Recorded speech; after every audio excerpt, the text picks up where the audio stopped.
jeu d'aujourd'hui est une création de Gunpei Yokoi, créateur du Game Boy, de la Game & Watch et du Virtual Boy, ainsi que tous les jouets à succès de Nintendo. En bref, un homme formidable. Wall Gunman est sorti en 1974 sur borne d'arcade. Édité par Nintendo, cette borne possédait un pistolet électronique et un projecteur 16 mm. Ce dernier diffusait un film avec des cow-boys voulant simplement nous tirer dessus. Lorsque l'ennemi voulait nous tirer dessus, une lueur blanche apparaissait, nous indiquant de tirer sur notre adversaire.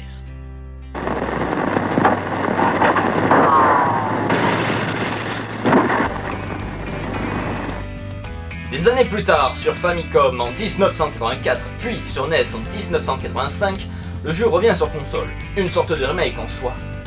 On reprend la même formule et les mêmes aspects de gameplay, sauf que là, c'est contre des sprites venus de l'ouest qu'on s'affronte. On utilise d'ailleurs le Nintendo Zapper, accessoire qui, grâce à un capteur photosensible, permet de tirer sur une cible. Sur The Cut, un simple carré blanc sur un autre écran, et c'est carton plein.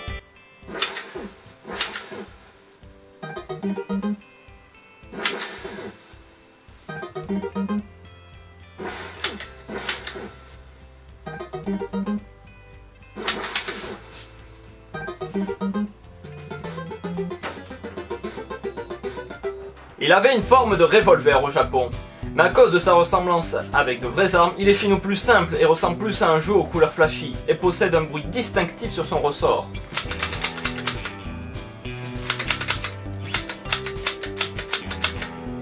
Parlons plutôt des personnages. Il y a le Mexicain qui est intéressant car il faut savoir que l'Espagne a fait partie de la conquête de l'Ouest. En effet, l'on peut encore en voir les traces avec les missions espagnoles que l'on trouve dans le sud de l'Amérique. Car le Texas fut espagnol, mais la guerre entre les Américains et le Mexique changea la donne pour les Mexicains. Seuls quelques courageux ont réussi à parcourir l'Amérique sauvage. D'ailleurs, il faut savoir que la Louisiane fut française avant d'être rachetée par les Américains pour 80 millions de francs, ou si vous préférez, 15 millions de dollars. On a vu aussi des cow-boys tels que représentés dans les films. Malheureusement, la réalité était bien différente, car les cow-boys étaient le plus souvent non respectés et mal payés. Ils travaillaient de ferme en ferme pour trouver du travail. D'ailleurs, ils étaient le plus souvent noirs ou chinois. Parlons-en des Chinois d'ailleurs. Ils étaient souvent mis à l'écart de la population, dans des quartiers particuliers qu'on appellera les Chinatown par la suite. Qui existent encore, mais ce n'est qu'une attraction touristique aujourd'hui.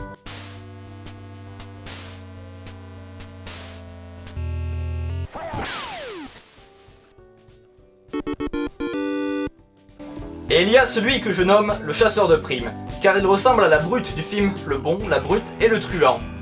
A l'époque, il était possible de voir des chasseurs de primes, car bien souvent la tête des criminels était mise à prix dans les villes, ce qui permettait au shérif de protéger sa ville plutôt que de courir après les hors-la-loi. Ouais. Parlons d'ailleurs des décors au nombre incroyable de 2. Le premier est un paysage de la célèbre Monument Valley en Arizona, accompagné des eaux et autres cactus visibles dans tous les westerns. D'ailleurs, les boules de paille que l'on voit souvent dans les films sont des tumbleweeds, ou virevoltants en bon français. Ces herbes participent au décor car elles assèchent les sols sur lesquels elles passent. Le second décor est celui du célèbre saloon que l'on voit dans de nombreux westerns. Cet endroit faisait office le plus souvent de petit café quelque peu alcoolisé. Seuls les plus fortunés pouvaient se permettre de faire office d'hôtel. Et les scènes de bagarre étaient monnaie courante car le barman servait d'alcool plutôt fort. Ces scènes étaient réglées par les représentants de la loi qui, avec les politiciens et hommes d'État, fréquentaient aussi ces établissements. En parlant de l'État, le shérif est encore aujourd'hui une figure de l'autorité publique en Amérique. Mais ils occupent des comtés, contrairement au marshal qui s'occupe des petites villes. Au final, cette œuvre est plus un hommage au western qu'un portrait historique. Si vous voulez voir une représentation de l'Ouest plus fidèle, je vous conseille de jouer à Red Dead Redemption qui montre un Far West plus réaliste. Mais il ne faut pas oublier que Wall Gunman est à la base un jeu d'arcade créé pour le divertissement. Tout comme les films de western. D'ailleurs, en parlant d'arcade, la borne que l'on peut voir dans Retour vers le futur 2 et quelquefois dans le jeu Telltales a été créée spécialement pour le film. Nintendo n'ayant jamais porté le jeu 8 bits sur une borne d'arcade dédiée. Seuls les cabinets de console tels qu'il en existait contenaient parfois le jeu. Et pour finir sur le portage, Wall Gunman n'a fait que quelques apparitions sur les jeux WarioWare. Et même pas sur la Wii, malgré la Wiimote. Qu'est-ce que c'est que ça ?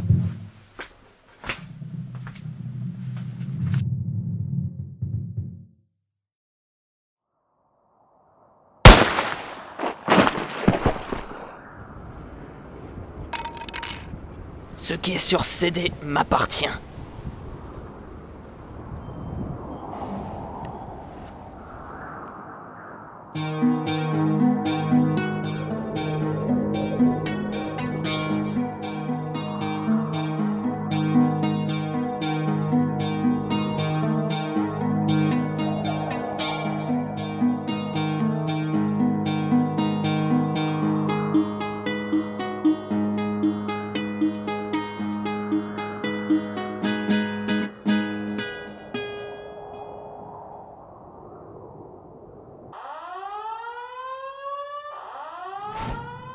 Attention, le duo Duck, nouveau personnage de Super Smash Bros 3DS et Wii U, utilise lors d'une attaque spéciale les personnages de Wild Gunman. Pressez B plus bas pour que l'un des tireurs apparaisse pour canarder les adversaires, ou se faire canarder par les adversaires. Et lors du Final Smash, ils arrivent tous en même temps pour faire parler à poudre contre les adversaires pris dans leur feu, en même temps que d'autres références de jeux utilisant le Nintendo Zapper. Merci de m'avoir écouté, au revoir.